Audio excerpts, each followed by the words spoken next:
মায়ের নিরামিষ না, আমাদের মা শুদ্ধ আমিষ। সেখানে মদ্য মৎস্য মাংস ম্যান্ডেটরি। ভোগ দর্শনের দুর্ভোগ কাটে। তা জয় মা তারা। জয় মা তারা। তা আজকে মায়ের এখানে ভোগ রয়েছে দেখছি শীতল ভোগ। তা শীতল ভোগ তো নিরামিষ, তা মায়ের কি শুধু নিরামিষ ভোগই হয়? না, মায়ের নিরামিষ না, আমাদের মা শুদ্ধ আমিষ। আমিষ ভোগ, শুদ্ধ আমিষ।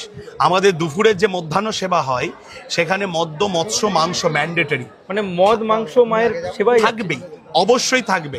বলিদানের মহাপ্রসাদ, কারণ সুরা এবং শোল মাছ পোড়া।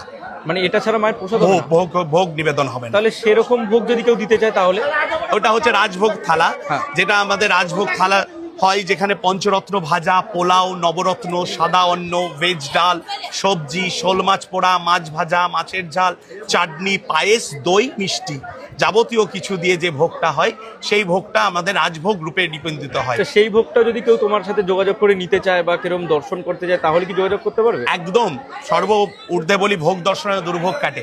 তো প্রত্যেক ভক্তের ভোগ দর্শন করার সুপ্রাপ্তি হোক এই প্রার্থনাই করি। এবং যদি কেউ কোনো ভক্ত বা কোনো শিষ্য বা কোনো মায়ের সন্তান মায়ের চরণে ভোগ নিবেদন করতে চাই, সর্বপ্রথম আমরা চিরপরিচিত যিনি পান্ডা আছে বা পুরোহিত আছে তার সাথে একবার কথা বলুন। যদি কোনো সমস্যার সম্মুখীন হন অবশ্যই আমরা আপনাকে সহযোগিতা করব। একদম। তাহলে জয় মা তারা। জয় মা।